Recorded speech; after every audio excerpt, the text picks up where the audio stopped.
Oke, Nah, ini oke. langsung Oke. Oke. Ini lebih oke. Oke, kalau gitu. Ada sekitar 10 pertanyaan ya, Bang ya? Oke. 11 ya? 11. Siap. Kita mulai dulu 11. ya. Boleh. Oke.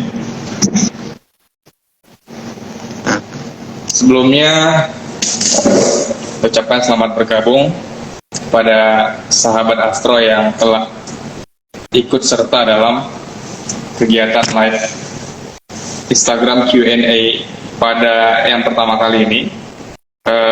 Izinkan saya untuk membuka acara ini agar Q&A dapat segera kita mulai. Assalamualaikum warahmatullahi wabarakatuh. Alhamdulillahirabbil alamin wal 'aqibatu lil muttaqin wala 'udwana illa 'alal zalimin. Asyhadu an la ilaha illallah wa asyhadu anna Muhammadar Rasulullah alladzi la nabiyya ba'da amma ba'du. Segala puji bagi Allah Subhanahu wa taala yang telah memberikan kepada kita begitu banyak nikmat sehingga kita dapat melaksanakan berbagai kegiatan secara positif dan semoga diberkahi oleh Allah Subhanahu wa taala. Kemudian salawat dan salam kepada Nabi kita Nabi Muhammad SAW yang telah merombak akhlak manusia dari akhlak yang keji menuju akhlak yang terpuji. Kita ucapkan selamat bergabung kepada pemateri kita yang luar biasa, abang kami, tim peneliti baru di Observatorium Ilmu Falak Universitas Muhammadiyah Sumatera Utara, yang juga ada di hadapan sahabat Astro sekalian. Ini abang kita yang pakai kacamata. Nama beliau ini adalah Muhammad Dimas Firdaus. Beliau merupakan seorang yang cukup expert di bidang ilmu falak. S1 beliau menempuh pendidikan di UIN Wali Songo Semarang, yang tentunya disiplin ilmunya adalah program studi ilmu falak.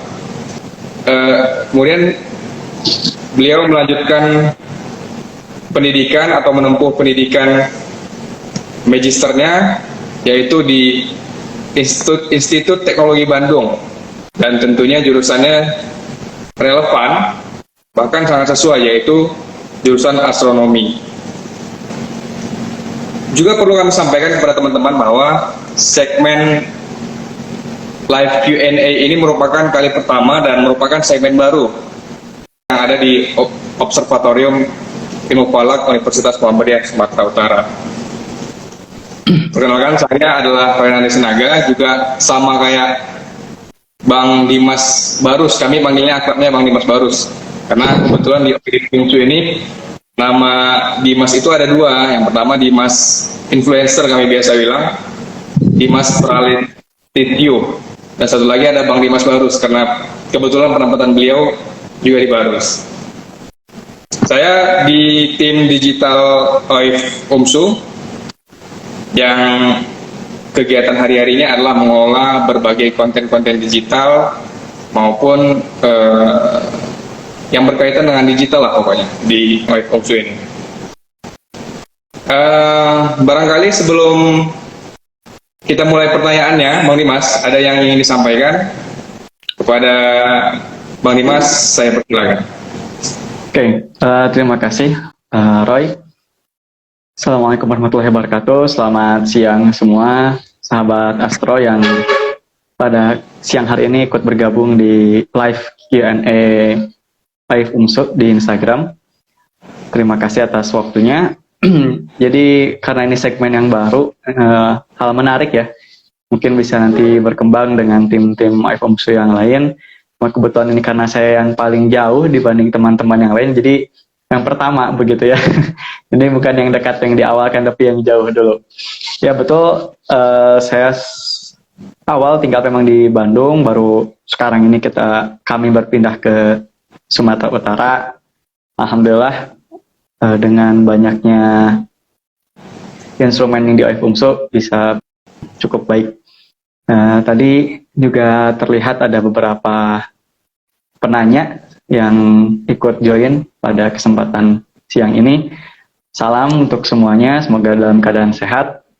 Jadi kita mulai saja mungkin ya Roy ya untuk Q&A-nya, dan semoga hal ini menjadi langkah baik untuk kedepannya. Siap. Jadi buat sahabat Astro, pertanyaan-pertanyaan atau question dari peserta ataupun dari penanya itu sudah kita buka beberapa hari yang lalu dan kita himpun sehingga terkumpullah beberapa pertanyaan yang hari ini akan kita jawab. Nah, langsung saja kita mulai. Yang pertama itu ada akun @armanusah_fs yang bertanya, Hai Oif, apakah eksoplanet itu benda langit yang bisa disebut bintang?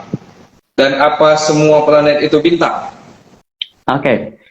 Ini pertanyaan yang pertama ya, dari @armanusah_fs. Oke, hai Arman, salam kenal Arman. Saya panggil Arman aja mungkin ya. Oke, pertama-tama kan tadi ditanyakan terkait eksoplanet. Jadi kita akan berkenalan dulu dengan apa itu planet sebelumnya. Jadi orang-orang terdahulu, karena kalau misalnya dikatakan astronomi ini merupakan ilmu alam yang paling pertama berkembang. Mengapa demikian?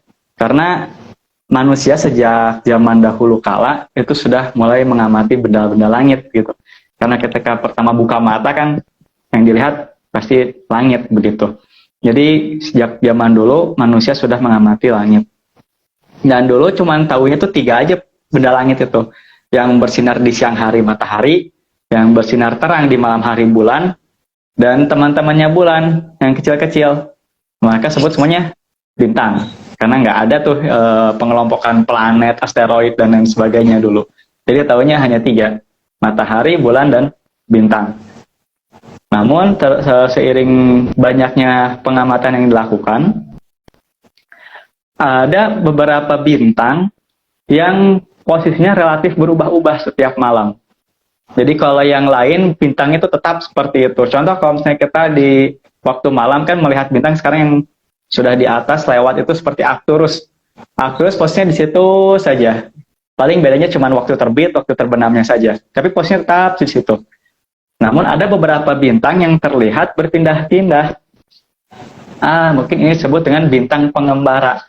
Atau dalam bahasa Latin sebutnya aster planet. Nah, jadi kata planet itu memang betul berawal dari kata bintang pengembara. Kenapa disebut bintang pengembara? Karena posisinya relatif berpindah di langit malam.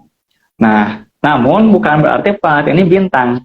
Jadi ini hanya penamaan di awal saja, planet itu bintang pengembara. Karena dulu orang-orang taunya cuma tadi planet, matahari, bulan, dan bintang. Nah, planet sendiri itu sudah punya definisi berbeda dengan bintang. Jadi jika bintang itu adalah benda langit yang dia bisa mengeluarkan energi sendiri, mengeluarkan cahaya sendiri karena di dalam intinya ada reaksi fusi dan reaksi fusi, sehingga ada pancaran-pancaran energi yang keluar dan itu menjadikan dia bersinar. Sementara planet ini merupakan benda langit yang dia mengitari bintang. Nah, begitu. Kalau tadi kenapa sebutnya bintang pengembara? Karena dia posisinya relatif berpindah. Namun planet sendiri adalah benda langit yang dia mengitari bintang. Contohnya di tata surya kita. Sejak tahun 2006, tata surya kita ini dikategorikan punya 8 planet. Ada tuh lagunya tuh kalau misalnya di anak-anak SD tuh. Merkurius, Venus, Bumi, Mars, Jupiter, Saturnus, Uranus, terakhir Neptunus. Nah, itu 8 planet yang ada di dalam tata surya kita. Mengitari suatu bintang, matahari, begitu. Nah, jadi yang disebut planet itu berbeda dengan bintang. Kalau tadi ada pertanyaan eksoplanet apa? Nah, karena kita dulu itu taunya cuma planet tuh yang ada di tata surya kita aja yang 8 tadi. Bahkan dulu 9 ya Roya dulu ya. Pluto masuk dulu. Nah, kalau sekarang sudah Pluto dulu masuk. Sekarang udah ada kategori tersendiri tuh. Disebutnya planetoid gitu. Jadi atau dwarf planet. Planet-planet kerdil, ada Pluto, ada Ceres, ada Makemake dan lain sebagainya. Adapun eksoplanet merupakan planet-planet yang ada di luar tata surya kita. Maka disebut dengan extra solar planet. Sebenarnya gitu, exo itu extra solar. Jadi di luar planet-planet yang mengitari tata surya kita. Itu sebutnya eksoplanet, dan ini sudah banyak. Jadi ada biasanya eksoplanet itu diberi nama sesuai dengan bintang induknya. Contoh ada bintang Kepler, maka planet-planetnya namanya Kepler 1a, Kepler 1b, seperti itu. Jadi eksoplanet adalah planet yang mengitari bintang di luar tata surya kita. Jadi bukan bintangnya. Jadi kalau ditanyakan apakah eksoplanet bintang, jawabannya bukan. Tapi eksoplanet adalah planet yang mengitari bintang di luar tata surya kita.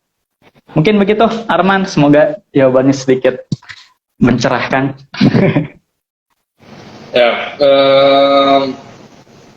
menurut saya cukup jelas ya apa yang disampaikan oleh Bang Dimas atas pertanyaan teman kita Armanusa _FS. Barangkali kita berlanjut ke pertanyaan kedua dari @Hanafi _Al-Fatih 7 ini, Bang Dimas.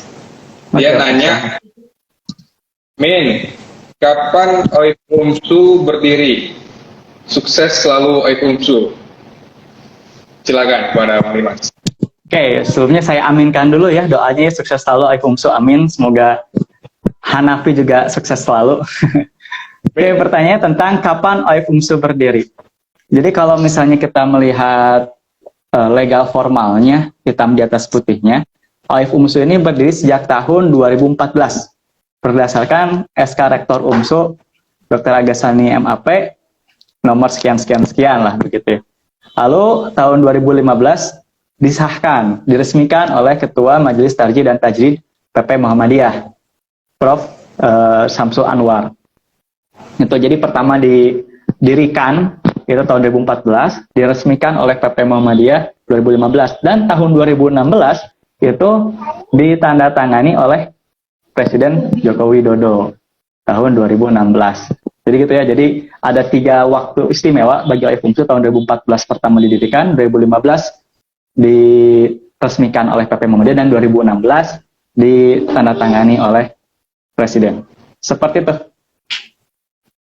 Baik, terima kasih Bang Dimas atas jawaban yang barangkali mencerahkan ya atas pertanyaan saudara Hanafi. Mengingat mungkin beliau ini nanya, Hanafi ini, karena apa namanya, observatorium kan jarang gitu loh, apalagi di Nusantara ya, sehingga mungkin teman kita ini penasaran kapan si OIF ini berdiri gitu. Barangkali mungkin saudara Hanafi mau membangun observatorium ya di tempatnya. Bisa lambaikan tangan mungkin kalau berhadir di dalam live ini saudara Hanafi. Oke, kita lanjut ke pertanyaan yang kedua dari Mardia Syafitri. Ini pasti cewek nih Bang Dim, nggak mungkin cowok ya. Pertanyaannya, Min, bagaimana cara menentukan penanggalan Hijriah? Thank you, Min. Jadi dia ini bilang thank you kepada semua admin, banyak admin OIF, Instagram OIF, ini tiketnya Bang Dim. Sama-sama ya, pada sahabat kita yang imut Mardia. Pada Bang Dimas saya persilakan. Ini kayaknya Mardia langsung bakal di DM pribadi sama Roy ini kayaknya nih. Oke, pertanyaan menarik ya dari Mardia.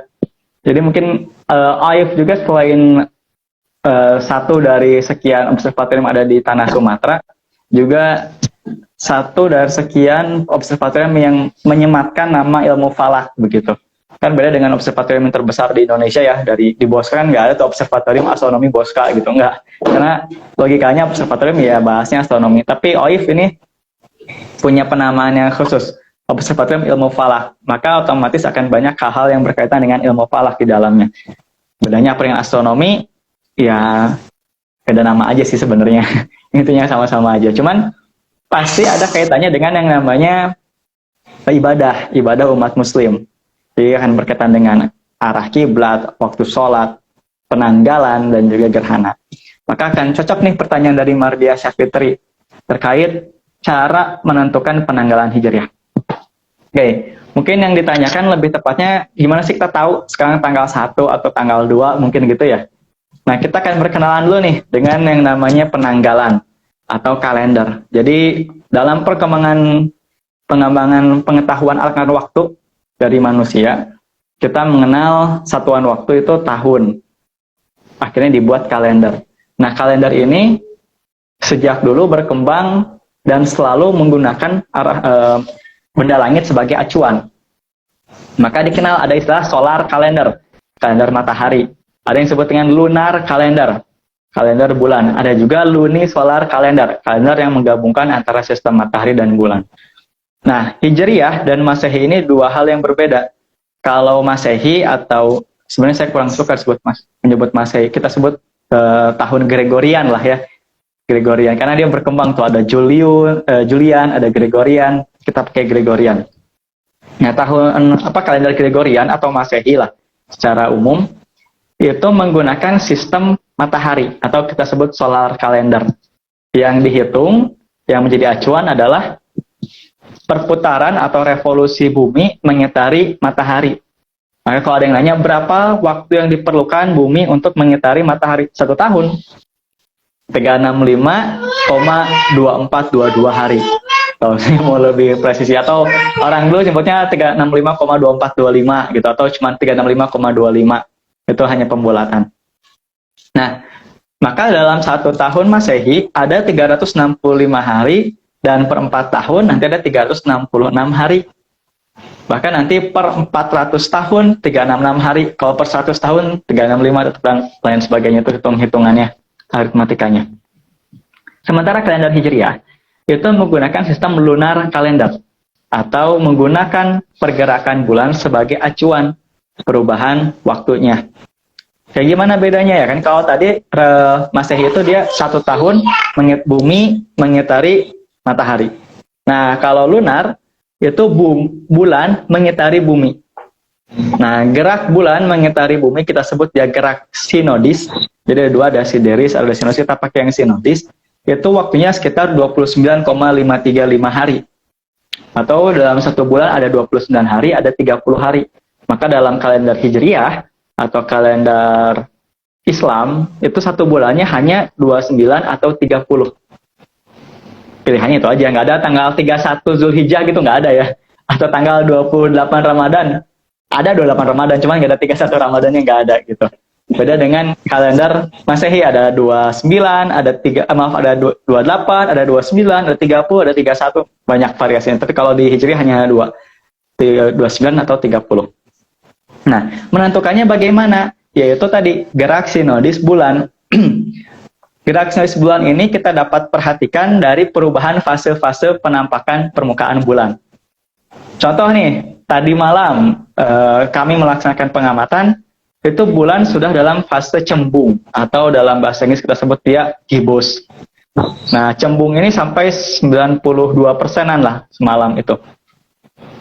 Itu berarti bulan sudah mulai pertengahan bulan nih. Kan kalau kita lihat juga sekarang sudah tanggal berapa? 13 ya?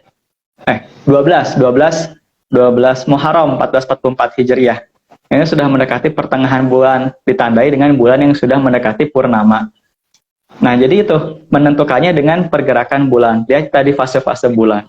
Nah, tanggal 1 Hijriah itu pasti akan terlaksana, pasti akan terjadi setelah terjadinya konjungsi. Apa itu konjungsi? Konjungsi itu fase bulan mati.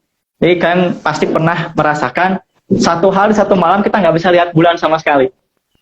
Nggak bisa lihat sama sekali. Bukan nggak, ya kita tidak mampu begitu, tidak mampu untuk melihat bulan. Mau pagi hari, siang hari, bahkan di malam hari pun kita tidak bisa melihat bulan. Kenapa? Karena posisi bulan sangat dekat dengan matahari, sehingga kita tidak dapat mengamati itu. Kecuali kalau anak-anak Waif Umsun ya, tim di Waif bisa lihat itu kalau pakai teleskop dengan baffle, dengan filter dan lain sebagainya, itu kita bisa mengamati. Tapi kalau kasat mata itu tidak bisa teramati. Nah, itu menjadi acuan perubahan bulan, acuan tanggal 1. Baik kita di Muhammadiyah ataupun sahabat-sahabat kita di Kementerian Agama, di ormas lain, sama, pasti menggunakan konjungsi sebagai acuan. Hanya saja, nah ini nih yang sedikit problematik. Ada beberapa perbedaan pendapat terkait parameter yang digunakan. Jadi acuannya sama, konjungsi, tapi parameternya berbeda. Yang satu bilang ketika maghrib bulannya harus terlihat, kita sebut dia hilal. Yang lain, yang penting bulannya sudah ada masih ada di atas ufuk. Yang lain mengatakan harus terlihat kasat mata. Yang lain mengatakan nggak usah dihitung lagi, sudah pasti lihat dari tanggal 15-nya kemarin dan lain sebagainya. Jadi banyak parameter, namun yang pasti konjungsi menjadi acuan penanggalan hijriah. Jadi kalau misalnya sudah konjungsi, insya Allah kalau nggak besok, kalau nggak hari itu, besoknya itu akan masuk tanggal 1 hijriah. Jadi bagaimana cara menentukan penanggalan hijriah? Itu menggunakan gerak revolusi bulan mengitari bumi. Itulah sederhananya seperti itu. Mungkin kalau belum puas, kita bisa ngobrol-ngobrol lebih panjang. Mungkin seperti itu, Ray, untuk pertanyaan yang ketiga. Baik, sebelum kita lanjut ke pertanyaan selanjutnya, kita lebih dulu menyapa ini. Cukup antusias banyak yang bergabung ini Bang Dimas. Ada Bang Ahmad, ada Ali Hutapea, Muhammad Ruslan, Najmuddin, ada Bang Boris Sibuan, ada Bang Clockwork Area, ada juga Tengku Aprilianti ini tim OIF ya, ini tim planetarium. Bang Dayat juga ada tadi di atas, wakil kepala OIF. Ada Bang Abu Yahya Jamali, ada orang rumah Bang Dimas juga nih, Kak Ana. Halo Kak Ana. Ada juga Bang Alvan, ada Pak Supri Ma'arif. Selamat siang Pak. Ada Bang Ilham Tukramullah, ada Kak Detriani, ada Bang Hakim Lutfi, dan lain-lain yang sangat banyak, nggak bisa kita sebut satu persatu. Kita ucapkan selamat bergabung dan semoga Q&A kita hari ini dapat menambah wawasan barangkali pada teman-teman semua. Baik, kita lanjut ke pertanyaan selanjutnya dari akun Instagram @nurfauziah_malinda. Nih, cewek lagi nih, Bang. Cewek lagi nih, Ray. Nah, pertanyaannya, Kak mau nanya dong, bagaimana sih bumi itu terbentuk menurut sains? Seru nih, Bang. Seru nih kayaknya nih ya. Kayaknya akan bombastis begitu ya. Agak bombastis ya. Langsung jawab saja, Ray. Langsung aja Bang, tapi silakan pada Bang Dimas. Sebelumnya saya ucapkan halo untuk Nur Fauziah Malinda. Terima kasih sudah bertanya. Bagaimana sih bumi ini terbentuk menurut sains? Sebenarnya banyak teori ya yang berkembang. Jadi kan yang namanya ilmu pengetahuan itu dinamis dan terus berkembang. Jadi dulu orang berkata ini, lalu ternyata meneliti kembali, oh ternyata bukan seperti itu, ada yang lain dan sebagainya. Cuman kita ini di abad 21 ini tuh sudah melewati abad-abad keemasan perkembangan ilmu pengetahuan. Abad 19, abad 20 itu kan pesat banget ya perkembangan ilmu pengetahuan. Bahkan banyak hal-hal terjadi lah di sana. Sampai akhirnya kita punya beberapa teori yang sampai saat ini masih diakui. Yaitu terkait penciptaan tata surya. Nah, kok jadi tata surya kan ditanyakannya bumi ya. Jadi kita ngomongin pembentukan bumi itu tidak bisa lepas dari pembentukan tata surya. Karena bumi terbentuk itu timestamp-nya itu beriringan dengan terbentuknya tata surya begitu. Jadi kalau misalnya kita bilang sekarang bumi umurnya sekitar 4,5 miliar tahun, ya begitu pula usia tata surya gitu, sekitar 4,5-4,6 miliar tahun.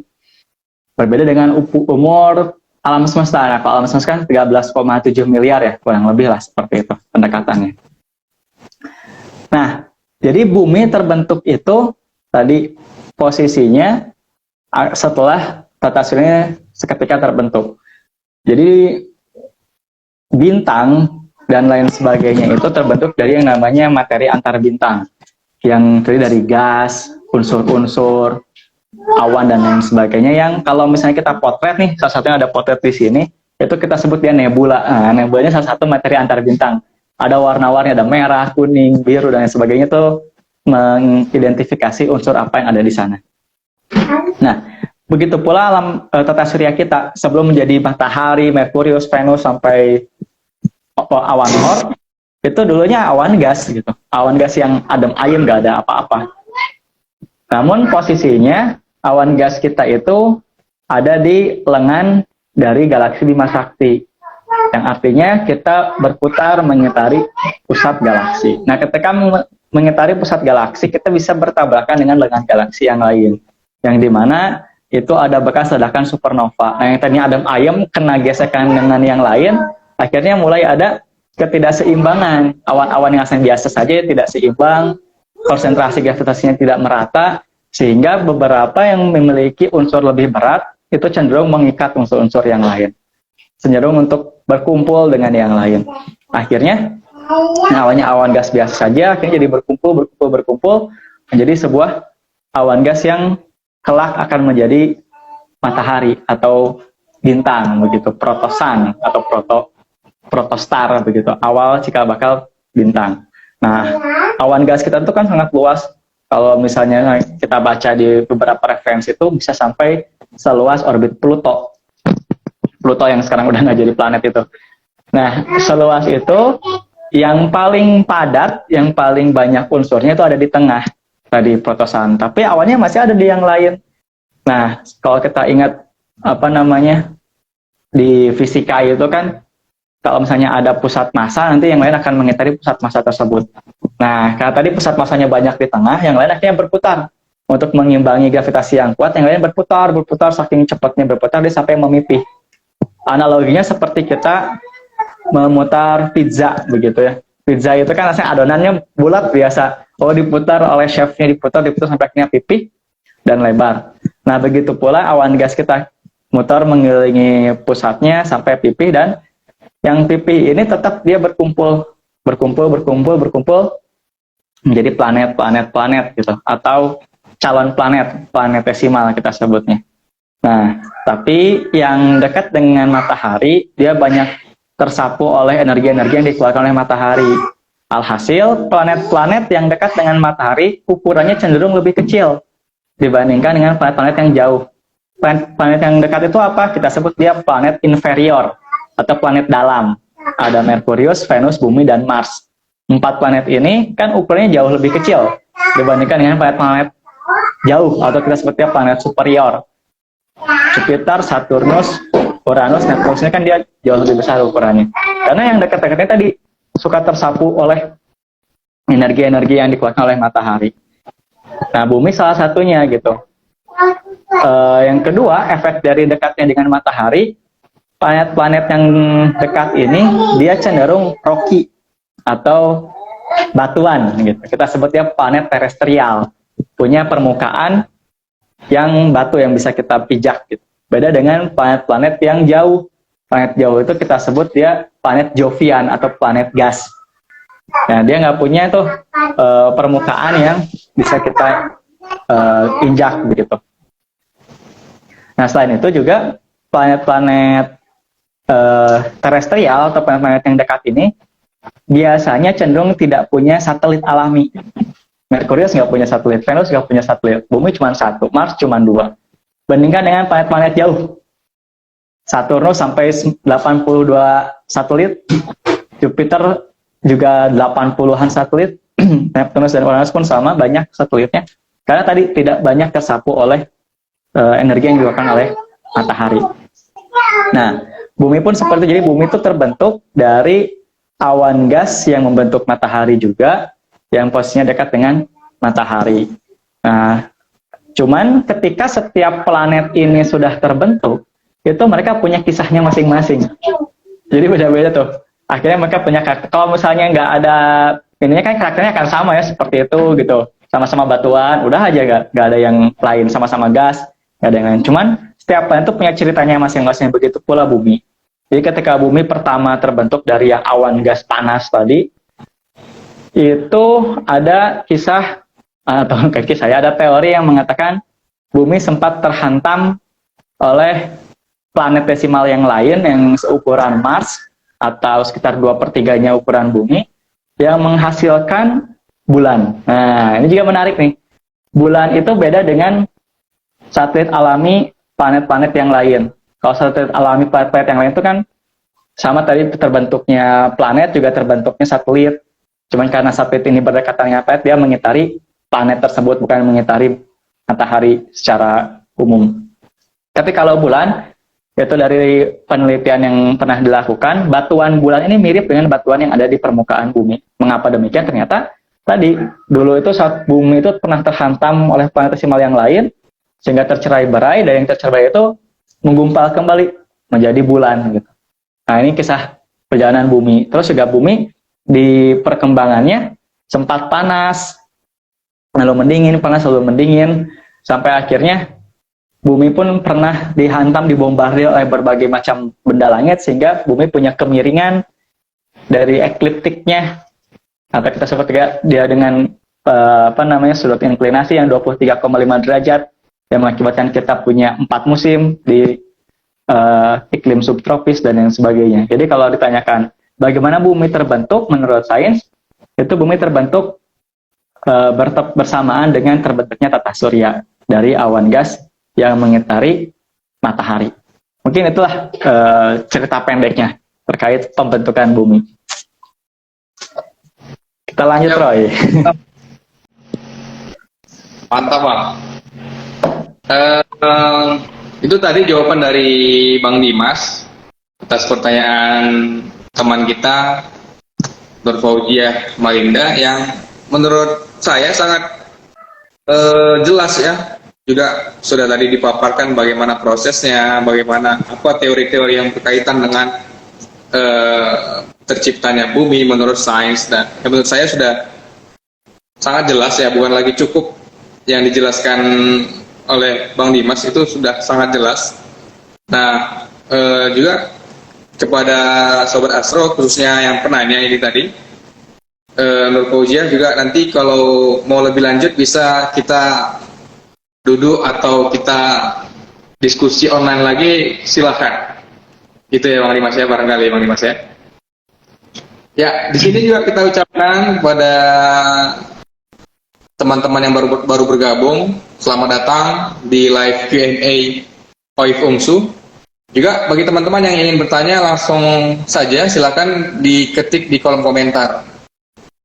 Tadi saya sudah coba scroll ke atas, masih belum ada. Teman-teman hanya mengucapkan doa dan mengucapkan selamat sukses dan mengucapkan pujian, belum ada yang bertanya. Barangkali kalau ada teman-teman yang ingin bertanya, kami persilahkan. Baik, kita lanjut Bang Dim, pertanyaan selanjutnya nih. Siap. Lanjut. Ya. Dari akun @maratua harahap. Oh, ini bermarga sekali dari namanya, dan harahap itu ya. Pasukan bermarga ini ya, pasukan bermarga ini. Pasukan bermarga. Betul. Pertanyaannya, apa hukum syariatnya belajar ilmu falak? Itu doang. Nggak ada nanya min, nggak ada kak. Nggak ada salam-salam dulu nih, nggak ada salam-salam dulu. Ya, agak cool man nih saudara kita ini, Maratua Harap. Baik, Bang Dimas, kami persilakan. Oke, terima kasih. Ya, halo Maratua, semoga nanti kita bisa bersua ya, agar lebih terjalin silaturahminya. Apa hukum syariatnya belajar ilmu falak? Oke. Jadi kalau ilmu falak itu dia masuknya kalau misalnya di kampus gitu ya, itu biasanya masuknya ke fakultas syariah. Ya, agak sedikit unik nih. Ngomonginnya langit, ngomonginnya garis, tapi masuknya ke fakultas syariah. Kalau saya dulu juga masuknya fakultas syariah dan hukum. Jadi kita suka ada anekdot dulu tuh. Kita ini suka belajar garis karena kita belajar posisi bintang, posisi benda langit, ada garis-garis. Tapi kita juga belajar hukum, Ini kita lulusan jadi hakim garis gitu katanya. Jadi kita di pinggir lapangan gitu kan. Kita menghukumi dan kita bikin garis. Itu apa namanya, anekdot-anekdot dulu. Makanya ada pertanyaan, apa hukum syariat ilmu falak? Karena memang ilmu falak ini berkaitan sekali dengan yang namanya syariah dan ibadah. Oke, secara umum memang beberapa ulama, jumhur ulama ini mengategorikan belajar ilmu falak ini termasuk kewajiban. Kenapa seperti itu? Karena di dalam ilmu falak, fokus yang dibahas adalah penentuan-penentuan yang terkait dengan ibadah. Seperti tadi disebutkan di awal, biasanya 4 nih yang jadi fokus tuh. Arah kiblat, waktu sholat, penanggalan, dan juga gerhana. Karena keempat hal ini yang berkaitan secara langsung terhadap ibadah. Nah, jadi bagaimana hukumnya? Hukumnya wajib. Oh, kok bisa dengan tegas bilang wajib? Iya, karena mengutip sebuah kaidah fikih yang berbunyi ma la yutimul wajib illa bihi fahuwa wajibun. Jadi apa yang jika tidak ada sesuatu itu maka tidak sempurna sebuah kewajiban, maka sesuatu tersebut menjadi wajib. Contoh misalnya kita mau sholat nih, kita nggak tahu arah kiblat kemana, sementara arah kiblat merupakan syarat sahnya sholat. Berarti kalau kita nggak tahu arah kiblat, kita nggak sah nih sholatnya, tidak sempurna sholatnya. Maka ilmu yang menyempurnakan sholat tentang arah kiblat itu menjadi wajib hukumnya, karena sholat bersifat wajib.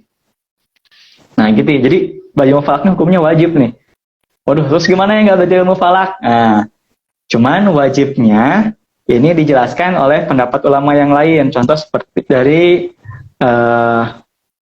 Ibnu Hajar dan Ar-Ramli, di mana kita ketahui bahwa wajib itu atau fardu itu kan ada 2, ada fardu ain, ada fardu kifayah. Nah, belajar ilmu falak termasuk fardu kifayah. Jadi jika dalam sebuah kelompok komunitas masyarakat tidak ada sama sekali yang belajar ilmu falak, maka seluruhnya berdosa, karena tadi hukumnya wajib. Tapi kalau misalnya ada dalam komunitas tersebut yang belajar ilmu falak, yang mendalam ilmu falak, maka yang lain jadi tidak wajib. Jadi bersifatnya wajib fardu kifayah. Sama seperti keharusan kita memulasari jenazah, kan itu hukumnya juga fardu kifayah. Jadi wajib selama tidak ada yang mengerjakan dalam komunitas masyarakat tersebut, ya kita yang harus mengerjakan. Tapi kalau ada ya kita terbebas dari hukum wajib tersebut. Begitu Maratua jawaban sederhananya. Jadi secara umum dikategorikan wajib fardu kifayah. Begitu, baik. Ya, baik. Syukron ila syekhuna yang telah menjawab pertanyaan dari saudara Maratua. Barangkali mencerahkan ya. Ternyata Maratua ini junior saya, Bang Dimas. Kemarin saya share nih. Saya share. Tiba-tiba dia nanya nih, gak ada reply ke kita. Tiba-tiba langsung ngunjungin IGO, nanya nih, luar biasa antusias dari adik-adik kita ini. Terima kasih Maratua. Kita lanjut ke pertanyaan selanjutnya Bang Dimas. Atau kita ini ada yang dari teman-teman yang ingin bertanya, kita lanjut dulu yang pertanyaan dari yang kemarin, atau kita jawab nih yang baru, pertanyaan baru nih. Kita jawab yang lama aja. Boleh. Kita jawab yang lama aja dulu, karena nanti mereka ya sudah nanya dari beberapa hari yang lalu, belum dijawab gitu ya, nanti Mas ya. Oke, siap. Dari akun @detriani124, Min, kapan jodoh saya datang? Oke. Ini saya ada jawaban menarik juga nih. Memang betul ya, di astronomi atau di ilmu falak belajar tentang waktu, betul. Saya kuliah juga ada mata kuliah khusus judulnya waktu gitu. Cuman kita juga nggak tahu waktu kapan jodoh Anda datang. Jadi yang kami hitung waktu terestrial gitu ya, waktu sideris gitu ya, waktu sholat gitu itu yang kami hitung. Tapi kalau waktu jodoh Anda datang, ini bisa jadi jodoh Anda itu belum lahir, atau bisa jadi jodoh Anda sudah lewat gitu. Berdoa saja jodohnya sezaman ya gitu. Jadi nggak kelewatan.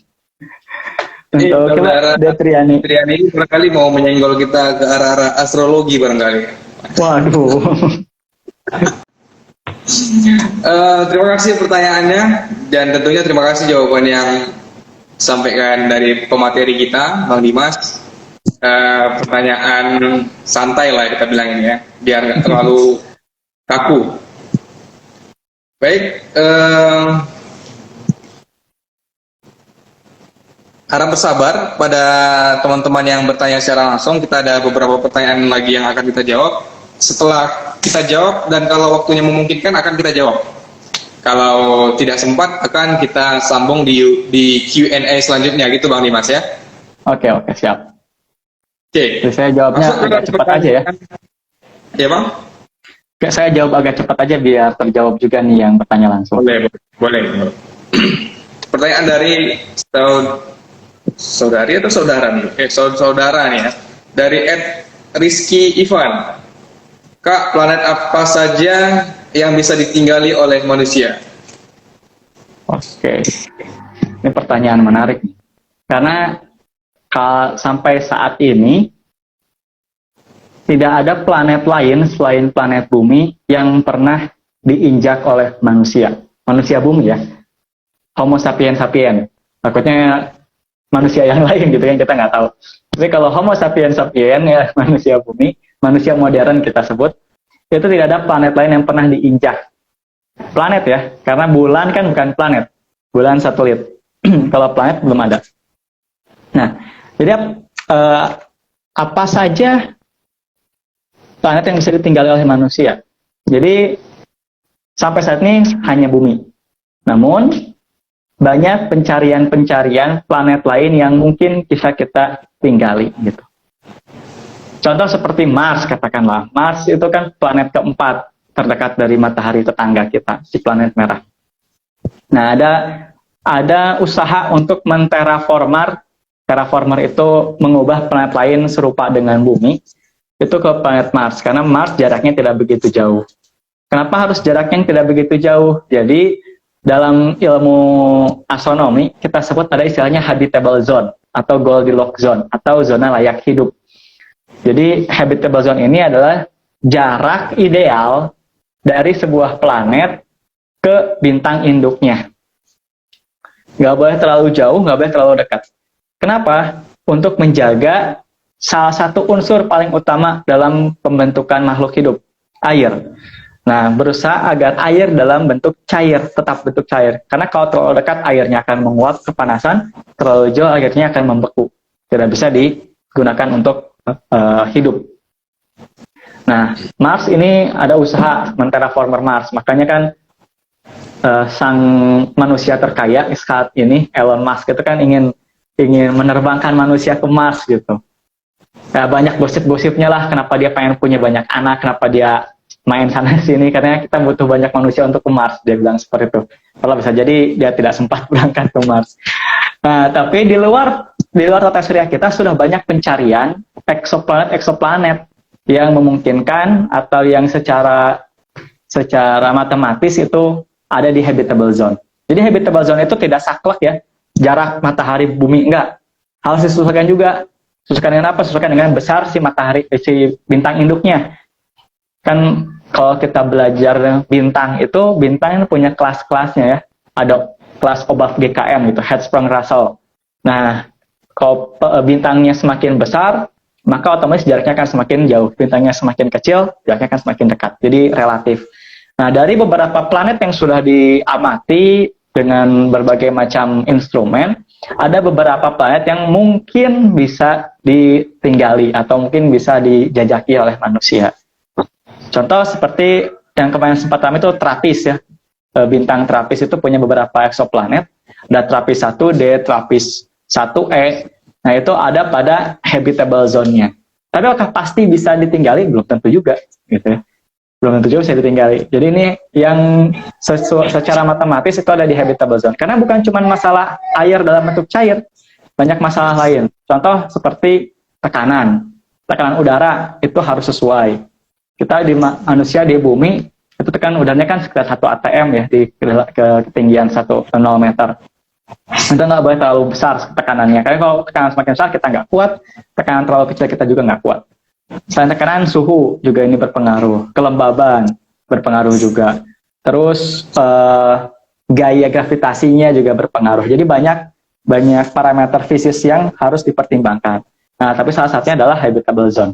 Gitu. Jadi kalau ditanya ada berapa yang mungkin, ya ini banyak pencarian ya untuk eksoplanet yang ada di habitable zone.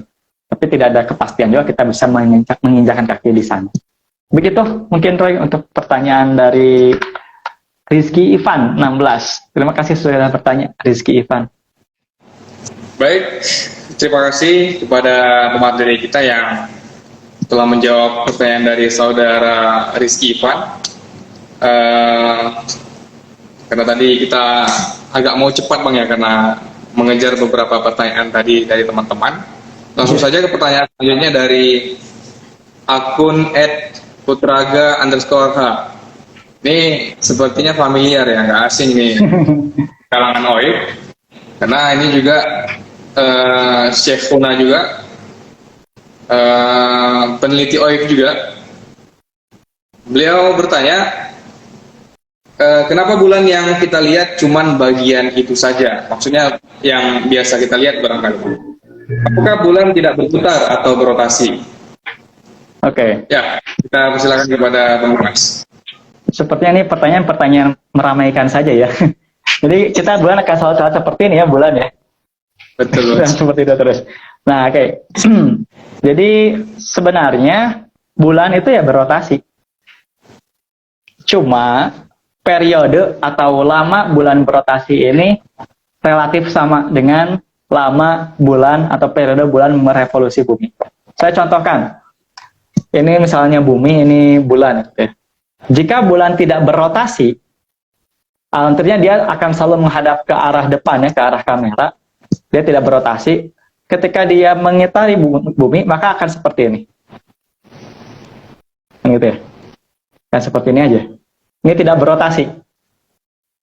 Nah, malah kalau tidak berotasi, permukaan bulan akan terlihat beda-beda. Kalau di sini permukaan yang sebelah depan, ketika di sini permukaan yang sebelah belakang, yang terlihat dari bumi kan gitu. Ini kalau tidak berotasi.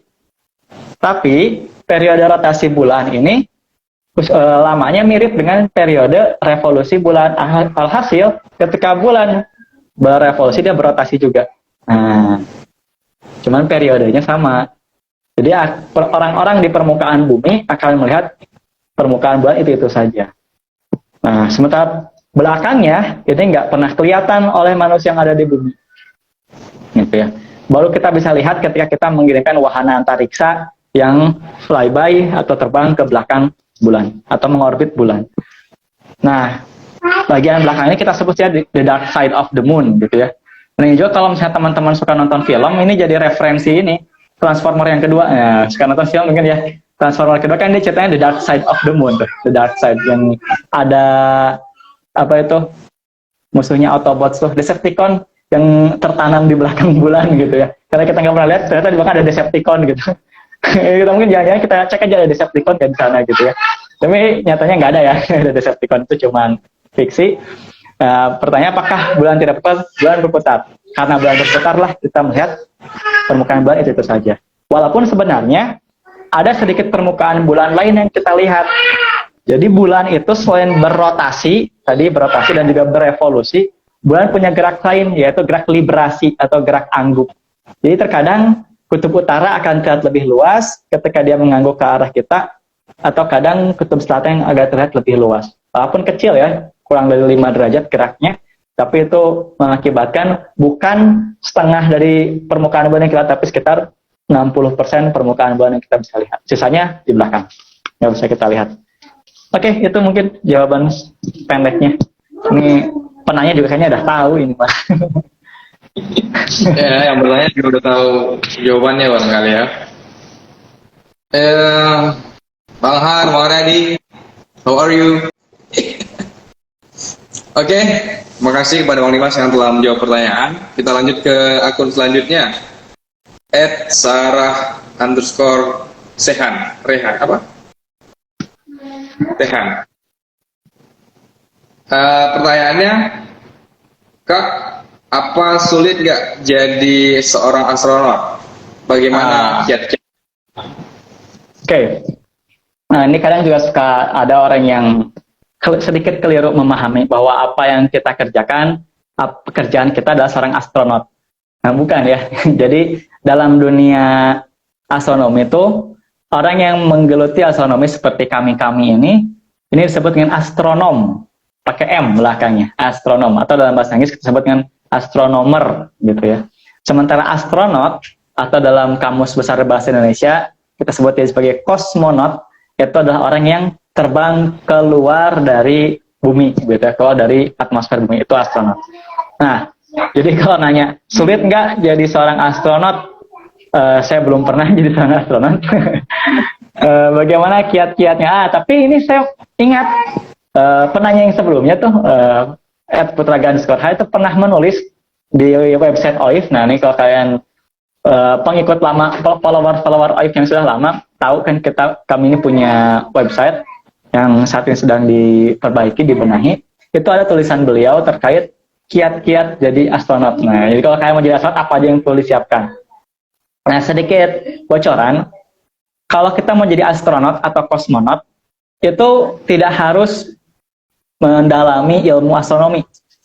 Nah, malah jarang yang mendalami ilmu astronomi yang jadi astronot. Nah, kenapa? Karena astronot itu diterbangkan ke luar angkasa, itu untuk biasanya melakukan perjalanan kenegaraan, jadi ada titipan-titipan negara, ada juga untuk uji coba. Nah, yang uji coba ini kan pasti sesuai dengan bidang keahliannya. Ada uji coba biologi, ada uji coba kimia, ada uji coba fisika. Nah, mereka yang diterbangkan, begitu. Ada pula dari kalangan militer. Nah, militer kan punya kemampuan untuk penerbangan dan lain sebagainya, begitu. Nah, dari Indonesia sendiri sebenarnya sudah pernah ada calon kosmonot. Nah, mungkin bisa kalian cari nih. Clue-nya adalah perempuan, profesor, ibu-ibu ya, bukan anak bayi, ibu-ibu, sekarang udah ibu-ibu, masih hidup sampai sekarang. Beliau itu sempat jadi calon kosmonot dari Indonesia yang terbang. Namun beliau tidak jadi terbang. Nah, sekarang bisa carilah itu siapa namanya. Nah, tapi umat muslim pun pernah ada kosmonot atau astronot dari kalangan umat muslim yang terbang ke luar angkasa. Yang tahun 76, kalau tidak salah, itu dari Arab Saudi. Beliau bahkan menghatamkan Al-Quran, itu juga ada di website OIF, bisa kalian baca. Ada juga dari negeri tetangga kita, dari Malaysia, itu juga ada yang pernah terbang, seorang muslim terbang ke ISS, tapi ya, jadi di ISS, International Space Station, itu beliau pernah mempraktekkan bagaimana sholat di ISS. Nah, begitu. Ada videonya di YouTube tuh kalau kalian mau coba baca atau kalian cari tahu. Jadi gitu ya. Jadi sulit nggak jadi seorang astronot? Ya, mungkin sulit karena sedikit, dan kiat-kiatnya kalian bisa baca di website OIF. Mungkin begitu, Roy, jawaban sederhananya. Baik, terima kasih. Kembali lagi kita ucapkan terima kasih kepada pemateri kita yang sudah menjawab pertanyaan demi pertanyaan dengan lugas dan jelas ya. Baik, kita lanjut ke pertanyaan selanjutnya dari akun @aulia_riztanats yang bertanya, halo Min, ada saran nggak kira-kira judul skripsi ilmu falak yang bagus dan mudah dalam penelitiannya, tambah emot yang sangat imut? Baik, kami persilakan kepada Bang Dimas. Oke. Ini saya bikin curhat juga ya, pengalaman, dari pengalaman. Dulu ketika saya mengajukan proposal skripsi pun agak bingung ya. Padahal mungkin dulu belum sebanyak sekarang mahasiswa ilmu falaknya. Tapi juga dari kira-kira mau bahas apa gitu. Nah, saya nggak bisa ngasih judul mungkin ya, karena itu menyalahi kode etik akademik. Cuman saya bisa ngasih tips begitu. Dan kalau tadi kami sebutkan bahwa ilmu falak itu biasanya fokusnya ada 4 nih. Ada arah kiblat, fokus sholat, penanggalan, dan juga gerhana. Nah, kalian coba fokuskan, kira-kira mau bahas tentang apa? Begitu. Misal mau tentang arah kiblat. Oke, kita cari masalah yang paling dekat dengan kita. Jadi biar mengerjakannya penuh dengan semangat, saya rasa cari masalah tuh yang dekat dengan kita. Begitu. Jangan cari masalah sama yang jauh-jauh gitu. Jadi pokok masalahnya cari yang dekat dengan kita. Contoh misalnya dulu kawan-kawan saya ngebahas tentang arah kiblat. Bahas apa ya arah kiblat ya? oh mungkin coba alat gitu, karena kami dulu sering megang instrumen, ya kawan saya coba membahas tentang instrumen. Jadi dia bikin alat untuk mengukur arah kiblat begitu. Itu bisa jadi judul skripsi. Lalu tentang waktu sholat. Nih, sekarang kan waktu sholat agak sedikit ramai ya mungkin ya. Mungkin yang mengikuti perjalanan perdebatan fikih waktu sholat di Indonesia ini ada agak sedikit dinamis, terutama untuk waktu sholat subuh dan juga waktu sholat maghrib. Itu bisa tuh kalau mau cari tentang itu waktu sholat. Nah, atau juga dari sisi fikihnya, karena sekali lagi mufalaknya di Fakultas Syariah, kan coba tentang fikihnya. Yang menarik contoh seperti kalau menurut saya fikih-fikih waktu sholat itu juga menarik. Bagaimana penafsiran dari hadis, biasanya yang suka ramai itu kan hadis Jibrilnya Jabir sama hadisnya Ibnu Umar kalau tidak salah. Itu yang suka ramai itu jadi acuan waktu sholat. Itu pun bagaimana representasi dari hadis menjadi waktu astronomis begitu. Itu pun unik untuk dikulik. Itu kalau misalnya waktu sholat. Penanggalan lebih banyak lagi masalahnya. Kalau kalian membaca-baca, waduh banyak sekali penanggalan. Apalagi sekarang ada kalender Islam global kan yang sedang diusung. Lalu juga ada terkait kemarin Mabim itu juga. Jadi tipsnya adalah kalian sukanya apa? Apakah suka tentang waktu sholat, arah kiblat, penanggalan atau gerhana? Lalu cari masalah yang dekat dengan kalian. Mungkin itulah tips sederhana tentang judul skripsi ya. Baik, terima kasih atas jawabannya pada materi kita. Dan kalau dari saya, yang pastinya apapun program studi dan jurusan yang sedang ditempuh, yang pastinya ketika kita mau buat skripsi itu ya kan Bang Dimas, yang pastinya masalah dulu dicari, jangan judulnya. Nah, betul. Karena kalau kita buat judulnya yang sesuai dengan mungkin idealisme kita atau yang sesuai dengan pemikiran kita, ternyata masalahnya sulit untuk kita temuin atau bahkan berat dengan kita. Baliknya jika kita masalah yang kita temuin, masalah yang kita hadapi barangkali akan lebih nikmat kalau kita jadikan penelitian. Itu saja dari saya, hanya sedikit saran ya. Kita lanjut ke pertanyaan selanjutnya dari akun Clockwork Area. Dia bertanya, Min mau tanya, apakah ada misi ke bulan dengan awak setelah Apollo 11? Kok nggak ada beritanya? Gitu, Marin. Kami silakan kepada Dimas. Terima kasih Clockwork Karya yang sudah bertanya, juga kayaknya lagi nonton juga nih.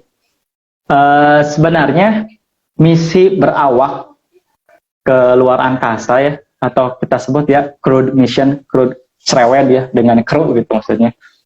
Itu kan banyak modelnya. Ada krunya ini yang bukan manusia, kan pernah ada krunya berupa hewan primata atau mamalia begitu yang diterbangkan. Ada pula yang krunya memang manusia. Nah, sebenarnya untuk penerbangan ke luar angkasa kan yang pertama itu bukan NASA dengan Neil Armstrong ya kan, tapi Soviet dengan Yuri Gagarinnya. Itu yang pertama keluar atmosfer bumi.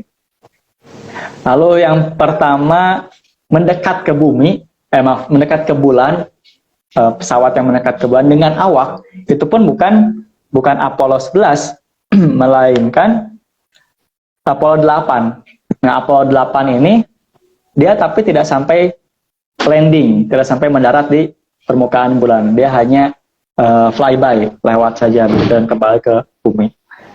Nah, tadi tahun 1959 itu pertama kali ada misi-misi menuju bulan. Baik dia, jadi misi wahana tersebut ada macam-macam ya. Ada lander yang dia mendarat, ada orbiter yang dia mengorbit benda tersebut, ada flyby yang hanya lewat saja, gitu.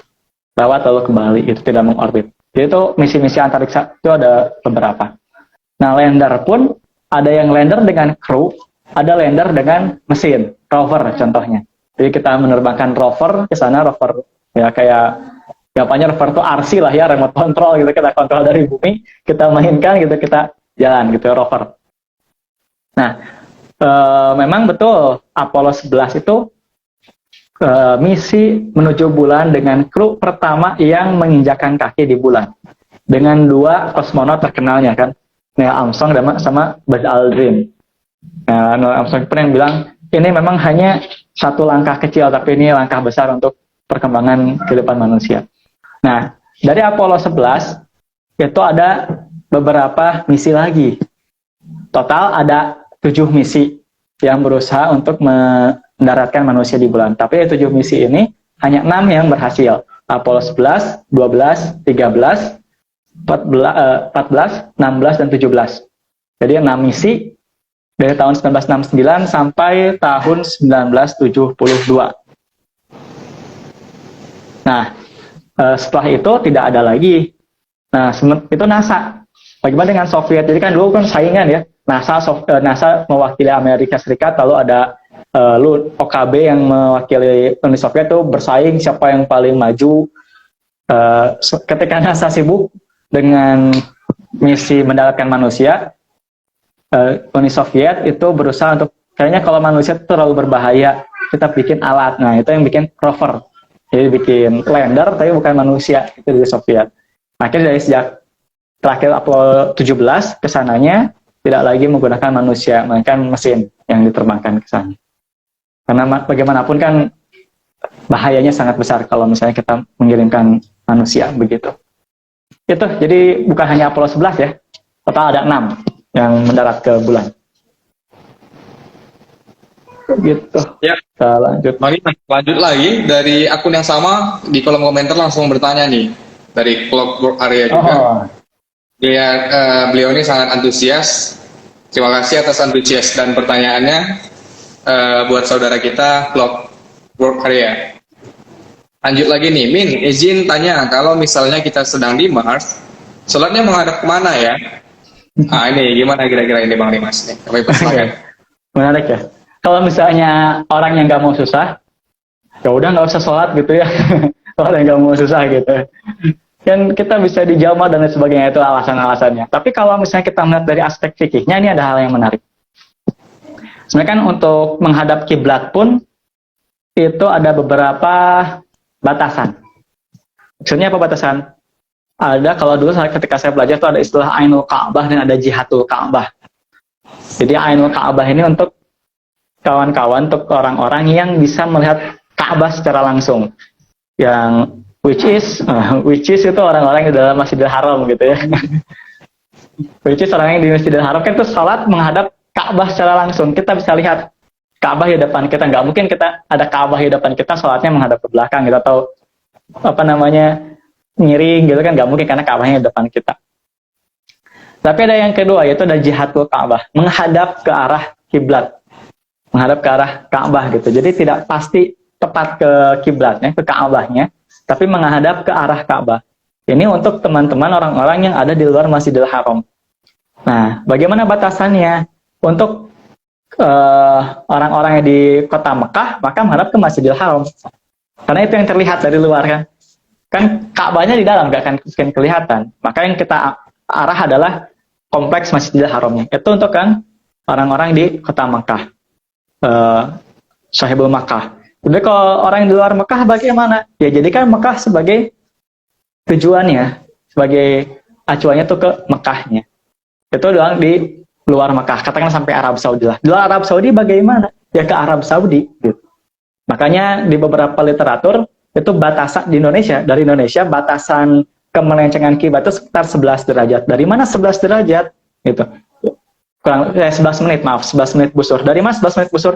Dari luasnya Arab Saudi dilihat dari Indonesia. Gitu. Kemudian arusnya 11 menit, maka itu jadi batas toleransi arah kiblatnya. Berarti kalau misalnya untuk di luar Arab Saudi pun ada batasannya, logikanya di luar bumi pun ada. Mana? Bumi. Gitu. Nah, cuma kan kita nggak harus ketika bumi di atas kita sholatnya sambil tiduran gitu, nggak kayak gitu juga gitu. Nah, ini disesuaikan gitu. Maka menarik nih kalau misalnya nanti kita sampai benar-benar menterraformer Mars, ketika kita sampai ke sana, bagaimana praktek sholatnya. Cuman yang pernah dipraktekkan oleh umat muslim yang keluar angkasa, contoh tadi saya sebutkan, ada dari Arab Saudi, ada dari Malaysia, itu mereka sholat yang ketika ISS itu menghadap ke bumi gitu. Jadi tidak diambil pusing, harus tepat ke Ka'bah gitu ya, harus tepat ke Masjidil Haram. Sementara ISS kan muter, terus jadi sholatnya muter gitu ya, nggak kayak gitu juga gitu. Itu menyusahkan diri sendiri. Begitu mungkin kalau keluar karya jawaban sederhananya. Terima kasih kepada Bang Dimas telah menjawab pertanyaan dari peserta kita yang antusias pada hari ini. Kelompok area yang sudah 2 pertanyaan ya. Mengingat waktu kita sekitar kurang lebih 15 menit lagi dan sisa pertanyaan ada sekitar 3 lagi, barangkali agak dipadatkan aja ya Bang Dimas ya kan. Oke, siap. Untuk ini sepertinya kita sudah menutup pertanyaan. Jadi buat teman-teman sahabat Astro dimanapun Anda berada, kalau ingin bertanya nanti kita akan menyambungnya di acara live Instagram Q&A seputar astronomi yang akan kita laksanakan di waktu-waktu berikutnya. Pertanyaan dari akun @nadatan17. Assalamualaikum, waalaikumsalam warahmatullahi. Salam kenal. Izin bertanya, apakah titik koordinat bumi dapat berubah dan apakah perubahan tersebut sangat berpengaruh dengan perubahan arah kiblat? Baik, kami persilakan kepada Bang Dimas untuk menjawab. Oke, saya jawab dulu soalnya. Waalaikumsalam warahmatullahi wabarakatuh. Tentang titik koordinat bumi dapat berubah. Oke, mungkin maksudnya ini bukan titiknya ya, tapi kita misal contoh saya di Barus dengan koordinat 2 derajat lintang utara, 98 derajat bujur timur. Apakah Barus, mungkin ya, Barusnya bisa berpindah menjadi 3 derajat gitu mungkin ya, atau 90 derajat gitu, mungkin seperti ya yang saya tangkap dari pertanyaan. Jawabannya bisa, tapi butuh waktu jutaan tahun. Jadi karena kan bumi ini punya lempengan-lempengan benua tektonik di bawah bumi, di bawah permukaan bumi yang dia masih aktif bergerak sampai saat ini kan, dengan pergerakan kurang lebih 2 cm per tahun. Kecil memang kecil pergerakannya. Maka saya tadi bilang bisa berubah secara drastis, tidak? Ya bisa, tapi waktunya lama sekali. Dan kalau misalnya kita pernah belajar dulu geografi pun, geologi, dulu tuh ada benua besar kan, Pangea itu kan dulu, lalu akhirnya berevolusi menjadi Asia dan lain sebagainya. Itu kan butuh waktu jutaan tahun. Sama seperti tadi, umur bumi aja udah 4,6 miliar tahun. Maka apakah bisa berubah? Bisa. Namun perubahan berpengaruh terhadap perubahan arah kiblat. Nah, hal ini tuh sangat debatable, sangat relatif. Ada beberapa penelitian tentang arah kiblat itu di tempat-tempat yang habis kena gempa besar. Pernah gempa Aceh, lalu gempa tsunami Jogja, dan terakhir kemarin gempa Lombok. Itu ada beberapa penelitian tentang arah kiblatnya. Dari penelitian tersebut dia dapatkan kesimpulan bahwa gempa yang besar sekalipun, yang 7, sekian skala Richter, 8, sekian, itu tidak mengubah arah kiblat secara signifikan. Nah, sekali lagi, gempa-gempa bumi besar yang terjadi pun tidak mengubah arah kiblat secara signifikan. Sehingga ya tadi kalau mau berubah ya jutaan tahun gitu perubahannya. Oke, itu jawaban singkatnya pada Nadatan 17. Terima kasih sudah bertanya. Oke, Bang. Satu pertanyaan lagi dari akun Nadatan 17. Juga ini beliau ini tampaknya sahabat barangkali ya, karena beliau bertanya lagi. Pertanyaan yang sangat ya, mengingatkan kita untuk lebih progresif.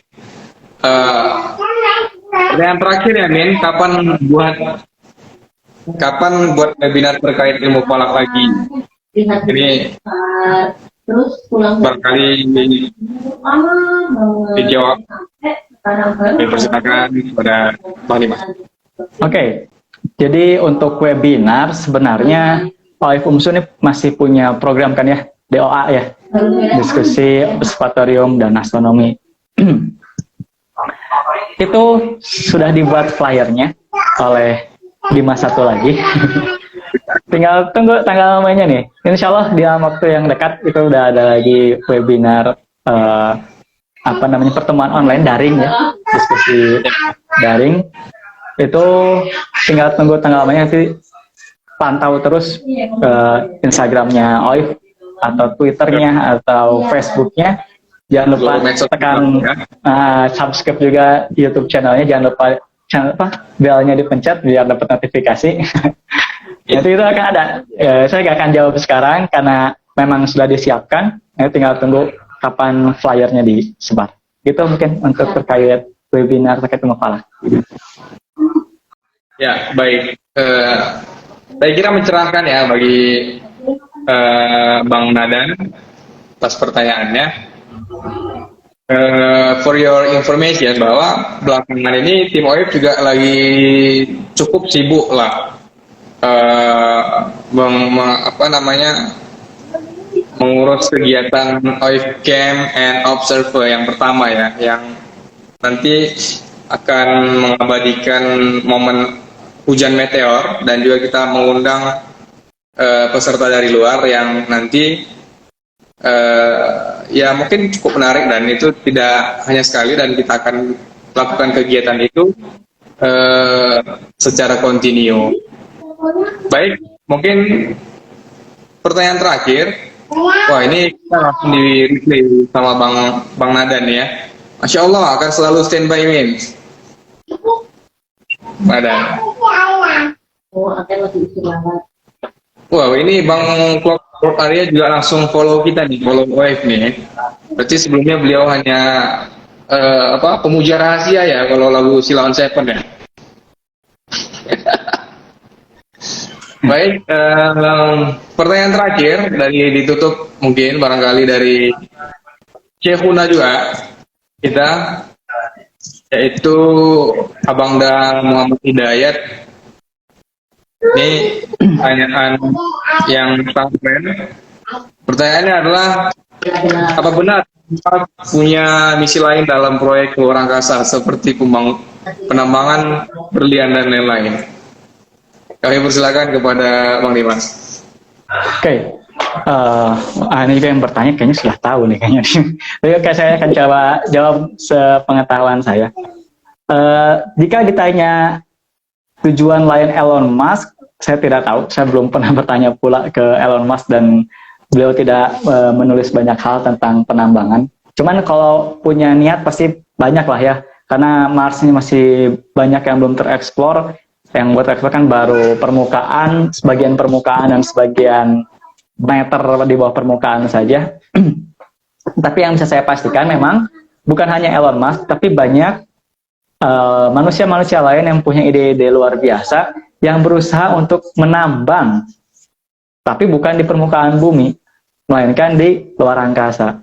Bahkan kalau misalnya kita cari, itu sudah ada nama perusahaan yang berbasis di Inggris, itu namanya Asteroid Mining Corporation. Perusahaan yang dari nama aja kita lihat ya, dan kita bisa lihat bahwa dia perusahaan yang berniat untuk melakukan penambangan di asteroid. Salah satu pencetus perusahaan ini pernah mengisi webinar online di Indonesia. Dia menceritakan bagaimana proses yang harus ditempuh. Memang resikonya besar, peralatan pun harus sudah canggih luar biasa, sehingga dia berusaha untuk mencari banyak bantuan begitu melakukan asteroid mining ini. Jadi memang asteroid ini kan macam-macam. Ada asteroid yang memang dia dipenuhi batuan, ada yang ada logamnya, bahkan logam mulia dan lain sebagainya, yang sepertinya cocok untuk dieksploitasi. Karena kalau kita mengeksploitasi terus perut bumi ini kan lama-lama bakal habis gitu. Kita harus cari resource yang lain, salah satunya dari asteroid. Nah, tidak menutup kemungkinan Elon Musk kan punya tujuan yang sama, serupa dengan si Asteroid Mining Corporation ini. Dan kalau saya pernah sedikit bermain, ya ini karena salah satu kesenangan saya adalah bermain game, nonton film, saya suka. Saya ada rekomendasi game tentang penambangan atau tentang hidup di luar angkasa, namanya Terra Genesis. Mungkin kalian bisa cari di Google Play Store atau App Store. Ada game namanya Terra Genesis. Dulu pernah saya mainkan ketika saya masih kuliah. Game itu tuh bagaimana kita menjadi manusia atau menjadi sebuah kepala koloni yang tinggal di planet lain. Ada bisa Mars, kita di Mars, kita mau bikin koloni di Mars, menterraformer Mars, apa aja yang diperlukan? Salah satunya adalah penambangan. Rasanya penambangan. Nah, gitu. Karena memang kalau kita lihat kan planet-planet lain pun punya resource yang tidak kalah kaya dari bumi. Nah, itu bisa dieksploitasi. Begitu. Jadi kalau saya tanya Elon Musk punya niat atau tidak, saya tidak tahu. Tapi saya pastikan manusia lain pun punya niat untuk melakukan penambangan di luar angkasa. Begitu. Baik, terima kasih kepada Bang Dimas yang sudah menjawab semua pertanyaan. Tadi pertanyaan terakhir barangkali ditutup oleh Abang Dayat. Sebelum kita tutup, barangkali Bang Dimas, sebelum ditutup oleh host, sebelum saya tutup, ada closing statement lah dari Bang Dimas, kesimpulan ataupun inti dari live Instagram Q&A kita pada hari ini. Barangkali ada dan sebelum kita tutup udah jam 3 kurang. Pada Bang Dimas. Ya, terima kasih Roy atas waktunya. Saya ketika pertama kali dihubungi untuk mengisi segmen Q&A atau mengisi segmen live Instagram Ayah Fungso, saya merasa wah ini terobosan yang baru, yang bagaimanapun kita harus memaksimalkan perangkat yang ada, begitu kan. Sekarang sudah ada live Instagram, live YouTube, dan lain sebagainya, kita bisa manfaatkan sebaik-baiknya. Dan semoga ini bukan yang pertama, dan semakin luar biasa ke depannya dengan pemateri-pemateri yang luar biasa lainnya. Dan teman-teman pun jangan sungkan untuk bertanya, tanyakan saja apa yang ada di benak kalian. Selama tidak neko-neko, mungkin ya pertanyaannya masih dalam ruang lingkup astronomi dan ilmu falak. Karena bagaimanapun juga Ayah Fungsu punya slogan semoga semesta demi iman dan peradaban. Jadi semoga kegiatan-kegiatan seperti ini tidak lain adalah untuk menambah keimanan kita kepada Sang Khalik dan juga untuk memajukan peradaban umat muslim. Mungkin demikian yang bisa saya sampaikan. Terima kasih. Kembalikan kepada host.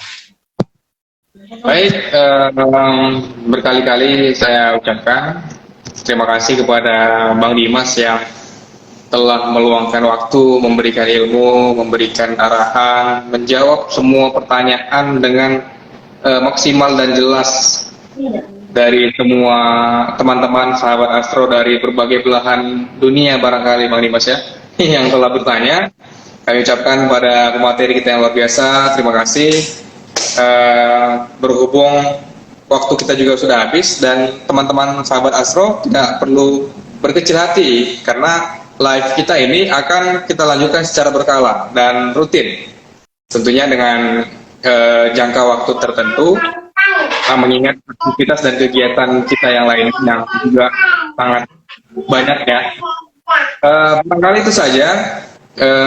Saya host atau moderator lah katakan, Renanda Sinaga pamit undur diri. Terima kasih atas antusiasnya, terima kasih atas kesemarakannya, terima kasih atas pertanyaan-pertanyaan yang luar biasa yang tentunya mencerahkan kita semua ya, sehingga wawasan astronomis kita juga bertambah ya Bang Dimas ya, karena materi kita ini luar biasa yang cukup expert di bidangnya, yang dari kecil sudah berkutut dan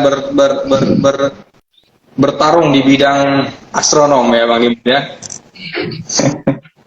Barangkali itu saja. Jazakallahu khairan. Kami cukupkan. Khairu kalam. Assalamualaikum warahmatullahi wabarakatuh. Waalaikumsalam warahmatullahi wabarakatuh.